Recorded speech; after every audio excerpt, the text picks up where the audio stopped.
Choice அகாடமியின் அன்பு வணக்கங்கள். நான் உங்களின் சரவணன்.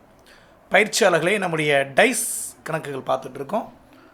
அதில் இது 3வது பார்ட் வீடியோ. கடைசியாக பார்த்தீங்கன்னா சில சிம்பிள்ஸை வச்சு அதுக்கு எப்படி ஆன்சர் பார்க்குறதுன்றதை ஒரு வீடியோவில் பார்த்துருந்தோம். செகண்ட் பார்ட்டில் லாஸ்ட் வீடியோ தான் பார்த்துருந்தோம். அதோட தொடர்ச்சியாக அதே மாதிரி இன்னொரு கணக்கு இந்த இதில் பார்க்க இருக்கும். பாருங்களேன், அந்த கணக்கு மாதிரி எழுதுகிறப்ப கொஞ்சம் கிளியரன்ஸ் இருக்காது, அதனால் அது மாதிரி ரெண்டாக பிரிச்சுட்டேன். முதல்ல இந்த கணக்கு ரீட் பண்ணுறேன், கவனிங்க. ஒரு கனசதுரத்தின் 6 பக்கங்களில் வெவ்வேறு குறியீடுகள் உள்ளன. அவை முறையே புள்ளி, வட்டம், முக்கோணம், சதுரம், குறுக்கு கோடுகள் மற்றும் அம்பு. கனசதுரத்தின் 3 வெவ்வேறு நிலைகள் முறையே எக்ஸ், ஒய், இஜெட்டில் கொடுக்கப்பட்டுள்ளன. ஆக மொத்தம் இப்போ விஷயம் தான் சொல்லியிருக்காங்க, கொஸ்டின் கேட்கவே இல்லை. சரி, முதல் என்னென்ன சிம்பிளுக்கு நீங்களே பாருங்களேன். ஒரு புள்ளி இருக்குது, முக்கோணம் இருக்குது, வட்டம் கொஞ்சம் பெருசாக இருக்குது, அப்புறம் பார்த்தீங்கன்னா உள்ள கலர் பண்ண ஒரு சதுரம் இருக்குது, பெருக்கல் இருக்குது, அம்புக்குறி இருக்குது. மொத்தம் இது மாதிரி கரெக்டாக 6 சிம்பிள் தான் இருக்கும். எப்படி நம்ம பகடைக்கு 6 பக்கமோ அது மாதிரி 6 சிம்பிள் கொடுத்துருப்பாங்க. நான் உங்களுக்கு ஒரு ஷார்ட்கட் ஐடியா சொல்லியிருக்கேன் இல்லையா? என்ன பண்ணியிருக்கணும், எல்லா சிம்பிளுக்கும் நம்பர் கொடுத்துருங்க. நீங்கள் பார்த்து எப்படின்னு கொடுக்கலாம், எந்த நம்பர் கொடுத்தாலும் ஓகே தான், சரிங்களா? கொடுத்துட்டு வழக்கம் போல் நம்ம பகடை கணக்கில் நம்பர் போட்டு பண்ணுவோம் பார்த்தீங்களா, அந்த மாதிரி பண்ணிங்கன்னா ரொம்ப பக்காவாக ஆன்சர் வரும். நம்ம ஏற்கனவே செகண்ட் பார்ட்டில் லாஸ்ட் வீடியோ இது மாதிரி தான் பார்த்துருக்கோம். இன்னொன்று பார்ப்போம், ரைட்டுங்களா? இதில் ஒரு 3 கணக்கு கேட்டிருக்காங்க, 3யுமே ஒர்க் அவுட் பண்ணி பார்ப்போம். சரியாக வருதான்னு பார்க்கலாங்களா? வாங்க பார்க்கலாம். ஓகே, ஷார்ட் நம்பர் வைக்கலாமா? வாங்க நம்பர் வைக்கலாம். முதல்ல இந்த ஒரு டாட் மாதிரி இருக்கு இல்லையா, இதை 1ன்னு வச்சுக்கோங்க. அடுத்து ஒரு முக்கோணம் இருக்குது, அதை 2ன்னு வச்சுக்கோங்க. அடுத்து பார்த்தீங்கன்னா சின்ன வட்டம் இருக்கா, அதை 3ன்னு வச்சுக்கோங்க. அடுத்து இந்த சதுரம் உள்ளே கலர் பண்ணியிருக்காங்க இல்லையா, டார்க் பண்ணியிருக்காங்க இல்லையா, இதை 4ன்னு வச்சுக்கோங்க. பெருக்கலை 5ன்னு வச்சுக்கோங்க. அம்புக்குரிய 6ன்னு வச்சுக்கோங்க. நம்மளை வச்சுக்கிறது தான். ஸோ ஓகே, இந்த நம்பர்ஸ் என்ன பண்ணுங்கள் அப்படின்னா உள்ளே அப்ளை பண்ணுங்கள். இப்போ ஒவ்வொரு பகடைக்கும் நம்பரை உள்ளே சப்ஸ்டியூட் பண்ணுங்கள். பாருங்கள், இதுக்கு முதல் 1, ஓகே, இது 2, இது 3, இது 4, கரெக்டாக, இது 5, திரும்பவும் இந்த முக்கோணம் 2, அம்புக்குறி 6, சின்ன வட்டம் 3, பெருக்கல் 5. ஓகே, இப்போ நம்ம வழக்கம் போல் பழைய கணக்கு பாரு வந்துருச்சு. இப்போ நீங்கள் என்ன பண்ணலாம் அப்படின்னா முதல் கணக்கை பாருங்கள். புள்ளிக்கு எதிராக இருக்கும் குறியீடு என்ன? புள்ளிக்கு எதிராக, புள்ளின்றது நம்ம என்ன வச்சுருக்கோம், 1ன்னு வச்சுருக்கோம். அப்போ 1ன் எதிரின்னு கேட்குறாங்கன்னு அர்த்தம், ரைட்டுங்களா? ஓகே, அவங்க என்ன கேட்டாலும் நம்ம வழக்கம் போல் எது 3லேயுமே காமனாக இருக்கோ அந்த நம்பரை பாருங்கள். எடுத்துகிற முதல் 2 பகுதியில் பாருங்கள், ஏதாச்சும் காமன் நம்பர் இருக்கா பாருங்கள். 2 இருக்குது. ஸோ 2ன் எதிரின்னு எடுத்துன்னு பார்க்க போகிறோம். 2ன் எதிரின்னு பார்க்க போகிறோம், ரைட்டுங்களா? ஓகே, 2ன் எதிரின்னு பார்க்கணும் அப்படின்னா சைடு நம்பர் பார்க்குறோம், 3, 1. அப்போ அது எதிரின்னா இருக்க வாய்ப்பு இல்லை. அதை தொடர்ந்து வேறு என்ன இருக்குதுன்னு பார்க்குறோம். அடுத்து 2வது பகுதியில் பார்க்குறப்ப 2க்கு சைடில் 4, 5 இருக்குது. அப்போ 2ன் எதிரின் கண்டிப்பாக என்ன தான், 6 தான். 2ன் எதிரின் இல்லாத நம்பர் 6. ஸோ 2ன் எதிரின் 6. ஓகே, அதை அப்படி மைண்டில் வச்சுங்க. பட் கேள்வி என்ன கேட்டிருக்காங்க, புள்ளிக்கு எதிராக கேட்குறாங்க. அப்போ 1ன் எதிரின்னு கேட்குறாங்க. அதுக்கு சம்மந்தமே இல்லை, பரவாயில்ல, இருக்கட்டும். அடுத்த 2 பகடை, இந்த 2 பகடையை பாருங்கள். இதில் காமன் நம்பர் இருக்காமல் பாருங்கள். இருக்குது. எங்கே இருக்குது? 5 இருக்குது. அப்போ 5ன் எதிரின்னு பார்க்கலாமா? ஸோ 5ன் எதிரின்னு பார்க்கணும் அப்படின்னா சைடு நம்பரை பாருங்கள். 5ன் சைடு நம்பர் 2,4, இன்னொன்றில் 3,6. அப்போ இல்லாத நம்பர் 1 தான், ரைட்டுங்களா? அப்போ 5ன் எதிரின் 1. 5ன் எதிரின் 1 அப்படின்னா கேள்வி என்ன கேட்டிருக்காங்க, புள்ளிக்கு எதிராக. புள்ளின்றது 1 தான். அப்போ 1ன் எதிரின் என்னது, 5 தான். அப்போ 1ன் எதிரின் 5னா அந்த 5 சிம்பிள் வரக்கூடிய அந்த எண் எதுன்னு பார்க்குறோம். 5 என்னன்னு பார்த்தீங்கன்னா 2 பெருக்கல் வருது. 5க்கு எப்படி வருது, 2 பெருக்கல் வருது, அதாவது குறுக்கு கோடு வருது. அப்போ அதான் பதில், குறுக்கு கோடு தான் பதில். ஆப்ஷன் எதில் இருக்குது, டியில் இருக்குது. ஸோ இப்படி தான் இப்போ கண்டுபிடிக்கணும். சரிங்க சார், இன்னொரு கணக்கு பார்க்கலாமா? வாங்க பார்க்கலாம். அதுலேயே பாருங்கள் அடுத்த கணக்கு. வெயிட். ஓகே, 2வது கணக்கு பார்க்குறீங்க. அம்புக்கு எதிராக இருக்கும் குறியீடு என்ன? அடுத்த கணக்கு என்ன பார்த்துருக்கோம், அம்புக்கு எதிராக இருக்கும் குறியீடு என்ன? அம்புன்றது 6பா. 6ன் எதிரின்னு நம்ம கண்டுபிடிக்கணும். நம்ம ஆல்ரெடி கண்டுபிடிச்சிட்டோம். இந்த முதல் ஸ்டெப்பில் பாருங்கள், 6ன் எதிரின்னு 2ன்னு கண்டுபிடிச்சி வச்சுருக்கோம். அப்போ 2ன்றப்ப 2க்கு சிம்பிளாக பாருங்கள், முக்கோணம். ஸோ அது இருக்காமல் பாருங்கள். 2வதுக்கு பி, முக்கோணம் இருக்குது. முதலுக்கு குறுக்கு கோணம் கண்டுபிடிச்சோமா? இப்போ 2வது கொஸ்டினுக்கு பதில் முக்கோணம். இதே மாதிரி 3வதுக்கு பாருங்கள்.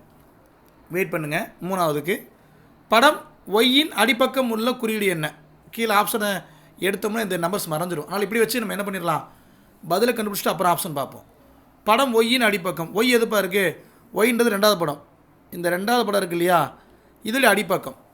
மேலே என்ன இருக்குது? இந்த டார்க் இருக்குது, 4 இருக்குது, அதோடைய அடிப்பக்கம். 4இன் எதிரின் என்னன்னு கேட்குறாங்க. எல்லாத்தையும் பொறுமையாக செய்ய வேண்டாம். நம்ம ஏற்கனவே 2இன் எதிரன் 6ன்னு கண்டுபிடிச்சிட்டோம், 1இன் எதிரன் 5ன்னு கண்டுபிடிச்சிட்டோம். மீதிக்கு 2 நம்பர் தான், 3 4.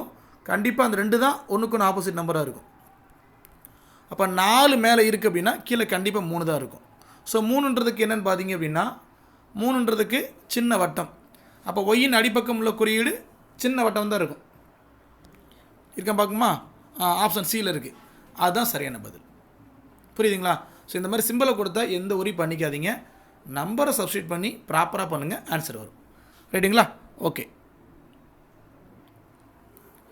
அடுத்த ஒரு மாடல் பாருங்கள். ஒரு பகடையின் 6 பக்கங்கள் முறையே A, B, C, D, E மற்றும் F என குறிப்பிடப்பட்டுள்ளன. பகடை 3 முறை உருட்டப்படுகிறது. அந்த 3 நிலைகள் கீழே கொடுக்கப்பட்டுள்ளன. இப்போ என்ன பண்ணிருக்கோம், நம்பர் கொடுக்கல, டாட்ஸ் கொடுக்கல, சிம்பிள் கொடுக்கல, லெட்டர்ஸ் கொடுத்துருக்காங்க. எது கொடுத்தாலும் சேம் மெத்தட் தான். ஸோ இதில் எப்படி பண்ணுறது அப்படின்னா, என்ன கொஸ்டின் பாருங்கள், ஏக்கு எதிர்ப்புறம் உள்ள எழுத்தை கண்டுபிடிக்க. ஸோ ஏன்றது 3 பகுதியில் பார்க்குறப்ப ஒரே ஒரு பகுதியில் தான் வந்திருக்கு. சரி, ஓகே. எப்படி கேள்வியாக இருந்தாலும் நம்ம என்ன பண்ணணும், எது காமனான லெட்டர் பார்க்குறீங்க. முதல் பகுதியில் சி வந்திருக்கு, ரெண்டாவது பகுதியில் வந்திருக்கு. அதே மாதிரி இ பார்த்தீங்கன்னா ரெண்டாவது பகுதியிலையும் 3வது பகுதியில் வந்திருக்கு. பி முதல் பகுதியிலும் 3வது பகுதியில் வந்திருக்கு. ஸோ எதாவது ஒன்று எடுத்து பண்ணுங்கள். முதல் நம்ம பி எடுக்கலாமா? நம்ம ஐடியா தான், ஏதாவது ஒன்று எடுத்துக்கலாம். நம்ம பிஏ எடுத்துக்குவோம். பியுடைய ஆப்போசிட் லெட்டர் பார்க்க போகிறோம். அப்போ முதல் சைடு லெட்டர் என்னென்னு பார்க்குறீங்க, A, C. இந்த ரெண்டுமே ஆப்போசிட் லெட்டராக இருக்க வாய்ப்பு இல்லை. அப்புறம் பி இங்கே இருக்குது, இதில் பார்க்குறீங்க, இந்த 3வது பகுதியில். அதில் சைடு நம்பர் F, E. அப்போ முதல் இருக்கக்கூடிய 6 லெட்டரில் இல்லாத லெட்டர் என்னென்னு பார்த்தீங்க அப்படின்னா டி. கரெக்டாக? ABCD இல்லை. அப்போ பியுடைய எதிரின் டியாக தான் இருக்க முடியும். கேள்வி அப்படி கேட்கல, ஏயுடைய எதிர்ப்புறம் கேட்குறாங்க. ஓகே, இதை மைண்டில் வச்சுக்கோங்க. இது ஓகே. இப்போ இது முடிச்சிட்டோம். பியின் எதிரின் வந்து பியோடைய எதிரெழுத்து டி. சரி, வேறு என்ன 2 காமனாக இருக்குன்னு பார்க்குறப்ப இந்த இ இருக்குது, அதை ட்ரை பண்ணலாமா? 2வது பகுதிக்கும் 3வது பகுதிக்கும். சரி, ஈயோடைய எதிரெழுத்தை பார்க்க போகிறோம். இப்போ பாருங்கள், சைடு லெட்டர் என்னென்னு பார்த்தீங்கன்னா C, D இங்கே இருக்குது. அதேமாதிரி கடைசி பகுதியில் பார்க்குறப்ப என்னென்ன இருக்குது, ஈக்கு பார்த்துட்டுருக்குமா, F, B இருக்குது. அப்போ இல்லாத லெட்டர் ஏ தான். அப்போ ஈயோடைய எதிரெழுத்து ஏ. நம்ம கேள்வி என்ன கேட்டிருந்தாங்க, ஏயின் எதிரெழுத்து கேட்குறாங்க. அப்போ ஈயின் எதிரெழுத்து ஏ அப்படின்றப்ப ஏயினுடைய ஆப்போசிட் லெட்டர் ஈயாக தான் இருக்கும். அப்போ இ ஆப்ஷன் சியில் இருக்குது. அப்போ அதுதான் பதில். புரியுதுங்களா? சேம் மெத்தட் தான், அந்த உள்ளே இருக்கக்கூடிய விஷயங்கள் தான் மாற்றுறாங்க. ரைட்டுங்களா? எத்தனை கெட்ட போட்டாலும் மண்டையில் இருக்கக்கூடிய கொண்டை அதுதான். ஓகே, அடுத்து ஒரு டிஃப்ரெண்டான கணக்கு பார்க்கலாம் வாங்க. ஒரு பகடையின் 2 நிலைகள் கீழே கொடுக்கப்பட்டுள்ளன. ஒன்றில் உள்ள பக்கம் அடிப்பக்கத்தில் இருந்தால் மேல் பக்கத்தில் உள்ள புள்ளிகளின் எண்ணிக்கை என்ன? நல்லா கவனிங்கப்பா. இந்த கொஸ்டின் தான் அது. அதாவது ஒன்றில் உள்ள பக்கம் அடிப்பக்கத்தில் இருந்தால், 2 பகுதியும் ஒன்றே கிடையாது. ஆனால் அந்த ஒன்று அடிப்பக்கத்தில் இருந்தால் மேலே என்ன நம்பருக்குன்னு கேட்குறாங்க. எது அதாவது டிஃப்ரெண்ட்டாக கேட்கலாம். நான் முன்னாடி சொன்ன காமெடி மாதிரி தான். நிறைய கெட்டப்பில் வரலாம் இந்த மாதிரி கணக்குகள். எந்த கெட்டப்பில் வந்தாலும் நீங்கள் என்ன பண்ணிக்காதீங்க, ஒரி பண்ணிக்காதீங்க. உங்கள் நோக்கம் அந்த காமன் நம்பரை வச்சு நீங்கள் ஒர்க் அவுட் பண்ணுங்கள், தானாகவே ஆன்சர் வரும். பாருங்களேன், இப்போ ரெண்டுலேயுமே பார்க்குறப்ப காமனாக 3 இருக்கா? ஸோ அந்த 3உடைய எதிரெண் வந்து பார்க்க போகிறோம். அதுதான் நான் பார்க்க போகிறோம். முதல் பகுதியில் சைடு நம்பர் பார்க்குறப்ப என்னென்ன இருக்குது அப்படின்னா, ஒருதில் 4 டாட் இருக்குது, ஒன்றில் 5 டாட் இருக்குது. அடுத்ததில் பார்க்குறப்ப அதே மாதிரி பார்க்குறப்ப ஒன்றில் 6 டாட் இருக்குது, இன்னும் 2 டாட் இருக்குது. அப்போ இல்லாத நம்பர் 1 தான். அப்போ அது 1 தான் 3இன் எதிரெண்ணாக இருக்க முடியும். இப்போ கேள்வி என்ன கேட்குறாங்கன்னா, ஒன்றில் உள்ள பக்கம் அடிபாகம். இந்த 1 அடிப்பக்கமாக இருந்தால் அதுக்கு மேல் பக்கம்னா ஆப்போசிட்டில் எந்த நம்பர் இருக்கும்? கண்டிப்பாக 3 தான் இருக்கும். அப்போ பதில் என்னென்னு பார்த்தீங்கன்னா பி, 3 தான் பதில். இவ்வளோ தான்ப்பா, ரொம்ப சிம்பிளாக இருக்கா? ஓகே, இதே மாதிரி அடுத்த கணக்கு ஒன்றுக்கு பார்க்கலாம் வாங்க. அடுத்த கணக்கு, ஒரு பகடையின் 2 நிலைகள் கீழே கொடுக்கப்பட்டுள்ளன. மேல் பக்கத்தில் 5 இருந்தால் அடிப்பக்கத்தில் இருக்கும் எண் யாது? 2 பகடை பார்க்குறீங்க, 5 காணோம். Okay, right. வழக்கம் போல் நான் சொன்ன பிரகாரம் போயிடுங்க. 5 தான். ரெண்டுலேயுமே காமனாக 2 இருக்குது. அப்போ 2னுடைய எதிர் என்ன பார்க்கலாம் நம்ம, அதை மட்டும் பண்ணுங்கள். முதல் பகுதியில் 1,4, அடுத்த பகுதியில் 6,3. ஸோ இல்லாத நம்பர் 5 தான். அப்போ 2ன் எதிரன் 5. கேள்வி 5ன் எதிரன் கேட்குறாங்க. கண்டிப்பாக 2ஆக தான் இருக்கும். அப்போ மேலே இருக்க கேள்வியும் கீழே இருக்க கேள்வியும் சேம் மாதிரி ஒரே மாதிரி தான் இருக்குது. பட் இதில் நான் ஒரு ஐடியா சொல்கிறேன். பொதுவாக 2 பகடை கொடுத்து அதில் ஒரு நம்பர் கேட்குறாங்க. அந்த நம்பர் 2 பகடையிலையுமே இல்லை அப்படின்னா நீங்கள் கணக்கு இந்த மாதிரி ஒர்க் அவுட் பண்ணவே வேண்டாம். ஏன் சார், 2ல் காமனாக எது நம்பர் இருக்கோ அந்த நம்பர் தான் விடை. ஆப்போசிட் நம்பர் கேட்டால் 2 பகடையிலுமே காமன் எந்த நம்பர் இருக்கோ அதான் விடையாக இருக்கும். மேலே பார்த்த கணக்கு அதே மாதிரி தான் பாருங்களேன். 2லேயுமே காமனாக 3 இருக்குது. 3 தான் பதில். ஆப்போசிட் நம்பர் கேட்டால் தான்ப்பா. அதாவது 2 பகுதியிலையுமே இல்லாத நம்பரை கேள்வியில் கேட்டுட்டு அதில் எதிர்பக்கம் கேட்குறாங்கன்னா கணக்கில் அந்த 2 பகுதியில் காமன் எந்த நம்பர் இருக்கோ அதான் விடை. இதுதான் ஷார்ட்கட். சார் நீங்கள் சொல்லிக் கொடுத்த ஷார்ட்கட் எல்லா கணக்குமே பொருந்துமா? தாராளமாக பொருந்தும். இங்கே ஒரு ஆர்ஆர்பி கேட்ட கொஸ்டின் இருக்குது பாருங்கள். பக்கங்களில் 1, 2, 3, 4, 5, 6 எண்களை கொண்ட பகடையின் 2 நிலைகள் கொடுக்கப்பட்டுள்ளன. பாடத்தில் 3க்கு எதிர்பக்கம். 3 2 பகடியிலுமே இல்லை. அப்போ 2ல் எது காமனாக இருக்கோ அதான் பதில். 2ல் காமன் என்ன இருக்குது? 5 இருக்குது. அதான் பதில். டக்குனே போட்டுருங்க. சரி, கன்ஃபார்மாக செக் பண்ணிக்கலாமா? இது 25வது கேள்வி. கீயை செக் பண்ணி பாருங்கள். 25க்கு சி தான் பதில். 25க்கு சி தான் பதில். இருக்காம பாருங்கள். இருக்குது. சி 5 தான். Okay, clear ஆகிட்டிங்களா? ஓகே, அடுத்து ஒரு அற்புதமான கணக்கு. இந்த மாதிரி கணக்கு கொஞ்சம் டிஃப்ரெண்ட்டாக இருக்கும் பாருங்கள். இந்த மாதிரி கணக்கு எப்படி சால்வ் பண்ணுறது? இது எஸ்எஸ்சி 2020 கேட்ட கொஸ்டின். சமீபத்திய ஒரு வினா தான். கொடுக்கப்பட்டுள்ள தாளை கோடுகளின் வலையில் மடக்கினால் உருவாகும் பகடை எது? அதாவது ஒரு பகடையை அப்படியே பிரித்து வச்சுருக்காங்க. 6 பக்கம் இருக்குது இல்லையா, அதை அப்படியே பிரித்து வச்சுருக்காங்க. அது இந்த மாதிரி இருக்குது. அப்படி இருந்தால் அதை மடக்கினா கீழே இருக்க 4 பகடையில் எந்த ஸ்ட்ரக்சர் வரும்னு கேட்குறாங்க. என்ன சார் இது டிஃப்ரெண்ட்டாக இருக்குது கொஸ்டின்? ஒன்றும் பயப்படாதீங்க. இதுக்கு ஒரு ஷார்ட்கட் இருக்குது, சொல்லித்தரேன். அதாவது இந்த மாதிரி சிலுவை மாதிரி வந்துச்சு அப்படின்னா அடுத்தடுத்த கட்டம் தான் அதோடைய எதிரன். ஷார்ட்கட்டு அடுத்தடுத்த கட்டம். எப்படி சார், புரியல? இப்போ பாருங்கள், 4க்கு அடுத்த கட்டம்ன்றப்ப இந்த 3 பார்க்கக்கூடாது. அதுக்கடுத்து கீழே என்ன இருக்குது? 1 இருக்கா? அதுதான் 4ன் எதிரன். ஸோ 4ன் எதிரன் வந்து 1. சார் அடுத்து 6 இருக்குது சார். அதுக்கு 1 விட்டு பார்க்கணும். 1 விட்டு எப்படி பார்க்குறது? இது 2. அதுதான் 6ன் எதிரன். ஏன் சார் 3 வச்சு பார்க்கக்கூடாதா? அந்த நேர் வரிசையில் தான் பார்க்கணும். இந்த நேர் ஆர்டரில் தான் பார்க்கணும். சரி, அப்போ சைலருக்கு 2 சார். சைலருக்கு மீதி 2, 1க்கு 1 ஆப்போசிட்டு. ஸோ 3ன் எதிரன் 5.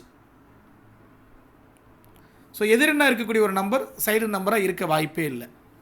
அது உங்களுக்கு தெரியும் இல்லையா? ஆப்போசிட் நம்பர் கண்டிப்பாக சைடு நம்பராக இருக்க சான்ஸே இல்லை. அப்போ அதை வச்சுக்கிட்டு ஒவ்வொரு பகடையாக பாருங்கள். மொதல் எடுத்தோடனே பாருங்கள், இந்த பகடையை பாருங்கள். 4, 1, 2 இருக்குது. இங்கே பாருங்கள், 4ன் எதிரின் 1 ஆல்ரெடி பார்த்துட்டோம். அப்படின்றப்ப 4ன் பக்கம் என்ன 1 கொடுத்துருக்காங்க. அப்போ இந்த பகடை இருக்க வாய்ப்பு இல்லை. அடுத்த பகடையை பார்க்குறோம். 6, 1, 3 இருக்குது. ஸோ 6ன் எதிரின்னு பார்த்தீங்கன்னா 2. ஆனால் இங்கே 1, 3 தான் இருக்குது. வாய்ப்பு இருக்குது. இது இந்த பகடை சரியாக இருக்க வாய்ப்பு இருக்குது. ஸோ அடுத்து இந்த 3 எடுத்துக்கங்க. 3ன் எதிரன் 5. அந்த 5 அங்கே இல்லை. 1ன் எதிரன் 4. அப்போ அதுவும் அங்கே இல்லை. அப்போ பி பகடை சரியாக இருக்க வாய்ப்பு இருக்குது. டிக் அடிச்சுக்கங்க. அடுத்த பகடை பாருங்கள். 5 இருக்குது. 5ன் எதிரன் 3 இல்லை. 1 இருக்குது. 1ன் எதிரன் 4. அதுவும் அங்கே இல்லை, பகடைக்குள்ளே இல்லை. 6ன் எதிரன் 2. அதுவும் அங்கே இல்லை. அப்போ கண்டிப்பாக சியும் பதிலாக இருக்க வாய்ப்பு இருக்குது. அது டி படம் பாருங்கள். டி படத்தில் 2, 3, 6 இருக்குது. இப்போ 2ன் எதிரன் பார்க்குறப்ப நமக்கு இங்கே 6 இருக்குது பாருங்களேன். அது இங்கே சைடு நம்பரை கொடுத்துருக்காங்க. எதிரன் வந்து சைடு நம்பர் இருக்க வாய்ப்பு இல்லை. அப்போ டியும் வாய்ப்பு இல்லை. அப்போ ஏயும் வாய்ப்பு இல்லை, டியும் வாய்ப்பு இல்லை, பியும் சியும் மட்டும்தான். அப்படி பார்க்குறப்ப ஆப்ஷன் பி பாருங்கள். பி மற்றும் சி மட்டும் இருக்குது. அதுதான் சரியான பதில். ஸோ இந்த மாதிரி டைஸை ஓப்பன் பண்ணி வைக்கிற கொஸ்டின் கேட்டாங்க அப்படின்னா 1 விட்டு 1 இந்த மாதிரி அம்புக்குறி போடுங்க, சரியாக வரும். இதுதான் ஷார்ட்கட். அதுக்கு அடுத்து இந்த பாக்ஸ் ஃபோல்டு பண்ணக்கூடிய கணக்கில் இன்னொரு கணக்கு பார்க்கலாம். இங்கே பாருங்களேன். இந்த கணக்கில் ஒரு ஏபிசி இந்த கணக்குப்பா. இதுக்கு ஒரு ஆப்ஷன் எங்கே இருக்குன்னு இது இங்கே இருக்குது. இந்த 4 ஒரு ஆப்ஷன். அதாவது இது மாதிரி ஃபோல்டிங் பண்ணுறப்ப எந்த பெட்டி உருவாகாதுன்னு கேட்குறாங்க. இது எஸ்எஸ்சியில் 2020 கேட்கப்பட்ட கேள்வி. இதுக்கு எப்படி சார் அடுத்தடுத்த நம்பர் பார்க்குறது அப்படின்னா, நான் முன்னாடி சொன்ன மாதிரி தான். ஒரு பாக்ஸ் இருக்குன்னா 1 விட்டு 1 போடுங்க, அதான் அது ஆப்போசிட் நம்பர். சரி, இதில் 1 விட்டு 1 எப்படி போகிறது அப்படின்னா, இப்போ பாருங்கள், இந்த 4மே ஈக்குவலாக இருந்தால் இந்த மாதிரி போட்டுருவீங்க. இப்படி போட்டுட்டு இந்த 6க்கு 2 போட்டுட்டு 5 வந்து 3க்கு ஆப்போசிட் சொல்லிடலாம். பட் இங்கே 3 தான் இருக்குது. அப்படின்னு என்ன பார்க்கணும், ஒவ்வொரு செட்டு 3 பார்க்கணும். அதாவது ஏயின் எதிரன் சி, அதே மாதிரி டியின் எதிரன் எஃப். ஏன்னா அந்த 3 ஒரு செட்டு தானே. இப்போ 4 இருந்தால் 2ஆம் நம்பர்லேருந்து போட்டலாம், ஆனால் இது அப்படி போட முடியாது. அதனால் ஏக்கு எதிரன் சி, டியுடைய எதிரன் எஃப். அப்போ இந்த 2வது இருக்கக்கூடிய பியின் எதிரன் எதுன்னு பார்த்தீங்கன்னா இ. இப்படி போகிறோம், ரைட்டுங்களா? முன்னாடி போட்ட மாதிரி தான் இங்கே பாருங்களேன். ஏயின் எதிரன் சி போட்டாச்சு, பியின் எதிரன் இ, டியின் எதிரன் எஃப். இந்த ஆர்டரை மறந்துடாதீங்க, இதுதான் ஒவ்வொன்றுக்கு ஆப்போசிட் நம்பர். இப்போ ஏயின் எதிரன் என்னென்னு பார்த்தீங்க அப்படின்னா சி, ஆப்போசிட் லெட்டர் என்னென்ன வருது. பியின் ஆப்போசிட் லெட்டர் இ, அடுத்து சியின் ஆப்போசிட் லெட்டர் எஃப். அப்போ இது சைடில் இல்லாமல் இருக்கக்கூடிய பெட்டி எதுன்னு பாருங்கள். மொதல் எடுத்தோடனே சிபிடின்னு இருக்குது. அப்போ எடுத்தோன்னே சின்னு வச்சுக்குவோம், சைடில் எஃப் இருந்தால் அந்த பெட்டி ஃபோல்ட் ஆகாது. நீங்கள் பார்க்குறீங்க சி பக்கத்தில் பியும் டியும் தான் இருக்குது. அப்போ இது பார்த்திங்க அப்படின்னா இந்த பெட்டி உருவாகும். சைடில் இருந்தால் உருவாகாது, ஆப்போசிட் லெட்டர் சைடில் இருந்துச்சுன்னா அது தப்பு, உருவாகாது. அடுத்து பி பார்க்குறீங்க, இ எடுத்துக்கலாம். இக்கு வந்து ஆப்போசிட் லெட்டர் பி தான். பி ஆப்ஷன் இருக்கான்னு பாருங்கள், இல்லை.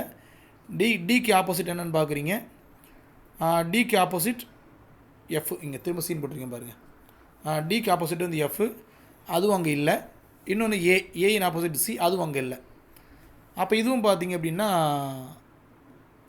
இதுவும் இப்போ 2வது பகடியும் உருவாகும். ஸோ 3வது பகடி பார்க்குறீங்க, இ இருக்குது, பி இருக்குது, சி இருக்குது. ஸோ ஈக்கு வந்து ஆப்போசிட் லெட்டர் பி. அதில் பாருங்கள், ஈக்கு வந்து ஆப்போசிட் லெட்டர் என்னன்னு பாருங்கள், பி. அந்த லெட்டர் இங்கே கொடுத்தாச்சு, ஆப்போசிட் லெட்டர் சைட் லெட்டராக கொடுத்துருக்காங்க. அப்போ அது வாய்ப்பு இல்லை, இது உருவாக வாய்ப்பு இல்லை. அது டி பாருங்கள், டி பார்க்குறப்ப இ எஃப் சி இருக்கா. ஸோ ஈயுடைய இங்கே இ பாருங்கள், ஈக்கு வந்து ஆப்போசிட் வந்து பி, அந்த பி அங்கே இல்லை. எஃப்க்கு ஆப்போசிட் டி, அந்த டி அங்கே இல்லை. அப்போ பார்த்தீங்கன்னா சியுடைய ஆப்போசிட் ஏ, அதுவும் அங்கே இல்லை. அப்போ இது உருவாகும். அப்போ ஏவும் பியும் டியும் உருவாகும். எது உருவாகாதுன்னா சி உருவாகாது, சி உருவாகாது, ரைட்டுங்களா? பதில் வந்து சி தான். அதுக்கு அடுத்த கணக்கு பாருங்கள். ஒரு பகடையின் சுற்றப்பட்ட 2 வடிவங்கள் கொடுக்கப்பட்டுள்ளன. அடிப்பக்கத்தில் 3 இருந்தால் மேல் பக்கம் என்ன? அடிப்பக்கம் 3ன்ற நம்பர் 2 டைஸ்லையுமே இல்லை. இதுக்கு ஒரு ஷார்ட்கட் சொல்லி கொடுத்துருக்கேன். 2லேயுமே காமன் நம்பர் ஏதோ அதுதான் பதில். ஸோ 2லேயும் காமன் நம்பர் என்னென்னு பார்த்தீங்கன்னா 2. இப்போ 2 தான் பதில். சந்தேகம் தான் போட்டு பார்த்துங்க. நம்ம வழக்கம் போல் 2 ஆப்போசிட் பார்க்குறீங்க அப்படின்னா 2க்கு பக்கத்தில் 1,4 இருக்குது முதல் பகடையில். 2வது பகடை என்ன இருக்குதுன்னு பார்த்தீங்கன்னா 5,6 இருக்குது. ஸோ இல்லாத நம்பர் என்ன தான், இல்லாத நம்பர் வந்து 1 தான், சாரி 3 தான். அப்போ 2 எதிரன் கண்டிப்பாக 3 தான். அப்போ 3 எதிரன் 2 தான். ஸோ 3 எதிரன் 2 தான், ரைட்டுங்களா? ஓகே, அடுத்த கொஸ்டின். இப்போ பார்த்த கொஸ்டின் மாதிரி கொடுத்துருக்காங்களா? கீழே கொடுக்கப்பட்டுள்ள வடிவத்தை மடிக்கும் பொழுது மாற்றுகளில் உள்ள எந்த வடிவம் உருவாகாது? ஸோ கொஸ்டின் இங்கே இருக்குது, ஆப்ஷன் அது கீழே இருக்குது. ஓகே, பார்த்துடலாம். ஆப்போசிட் நம்பர் எப்படி பார்க்குறது? வழக்கம் போல் ஏக்கு ஆப்போசிட் டி, பிக்கு ஆப்போசிட் இ, என்னுக்கு ஆப்போசிட் ஓ, ரைட்டுங்களா? இப்போ முதல் கணக்கில் பார்த்தீங்கன்னா முதல்ல ஏ இருக்குது. ஏக்கு ஆப்போசிட் என்னப்பா? டி. ஏக்கு ஆப்போசிட் வந்து டி. டி இருந்தால் அது தப்பு, டி இருக்குது, அப்போ இது தப்பு, இது உருவாகாது. அடுத்தல இங்கே ஏ இருக்குது. ஏக்கு எதிரெழுத்து டின்னு பார்த்துருக்கோம், இந்த டி இருக்கான்னு பாருங்கள், இல்லை. ஓகே, உடனே விட்டுறாதீங்க. அடுத்து இந்த பி பாருங்கள், இந்த பியோடைய எதிரெழுத்து இங்கே பார்க்குறப்ப ஈயாக இருக்குது, அதுவும் இங்கே இல்லை. அடுத்து பார்த்தீங்க அப்படின்னா இங்கே ஓ இருக்கா, ஓவின் எதிரெழுத்து நம்ம இங்கே பார்த்துருக்கோம், என்ன பார்த்துருக்கோம், என்னன்னு போட்டிருக்கோம், அதுவும் இல்லை. அப்போ பி உருவாக வாய்ப்பு இருக்குது, பி உருவாக வாய்ப்பு இருக்குது. மொத்தம் தனித்தனி ஆப்ஷனை கொடுத்தோன்னா இப்போ இதுதான் பதில். இருந்தாலும் அடுத்த 2ஐயும் பார்த்துருவோம், ரைட்டுங்களா? ஸோ அடுத்த 2 பார்க்குறப்ப என்னு பி ஓன்னு இருக்குது. முதல்ல எண்ணு எடுத்துக்கலாம். என்னுடைய எதிரெழுத்து ஓ நமக்கு தெரியும் இல்லையா, இங்கே கொடுத்துருக்காங்க பாருங்கள். அப்போ அதை கிராஸாக பார்த்தீங்கன்னா என்னுடைய எதிரெழுத்து ஓ, அது இங்கே கொடுத்துருக்காங்க, அப்போ இது வாய்ப்பு இல்லை. முதல்ல ஏ பார்த்தோம் இல்லையா, ஏவுடைய எதிரெழுத்து என்னன்னு பார்த்தோம், டின்னு பார்த்தோம். ஏவுடைய எதிரெழுத்து என்னன்னு பார்த்தோம், டின்னு பார்த்தோம். இங்கே டி இல்லை, ஓகே, பரவாயில்ல. அடுத்து நம்ம என்ன, இங்கே பி இருக்குது, இந்த பிக்கு எதிரெழுத்து இங்கே என்னன்னு பார்த்தோம், ஈன்னு பார்த்தோம், அது இங்கே இருக்குது பாருங்கள். அப்போ இது வாய்ப்பு இல்லை. அப்போ ஏவும் வாய்ப்பு இல்லை, சியும் வாய்ப்பு இல்லை, டியும் வாய்ப்பு இல்லை, பி மட்டும்தான் உருவாக வாய்ப்பு இருக்குது, ரைட்டுங்களா? கணக்கில் புரிஞ்சதா? ஓகே, இன்றைக்கி சில டிஃப்ரெண்டான மெத்தட் நடத்திருக்கேன், உங்களுக்கு புரிஞ்சுன்னு நினைக்கிறேன். மீதி இருக்க கணக்கில் அடுத்தடுத்த வீடியோக்குள்ளே பார்க்கலாம். Thank you to all.